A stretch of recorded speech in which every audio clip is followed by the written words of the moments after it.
আসসালামু আলাইকুম। আজকে আমরা বানাবো ঘরে অর্গানিক হেয়ার অয়েল। এখানে আমি অনেকগুলি নারকেল তেল দিয়ে দিয়েছি। এরপরে একে একে সবগুলি জিনিস দিব।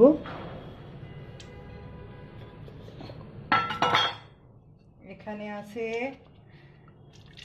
আমলকি, আদা, রসুন, এগুলোকে আমি থেতো করে নিয়েছি।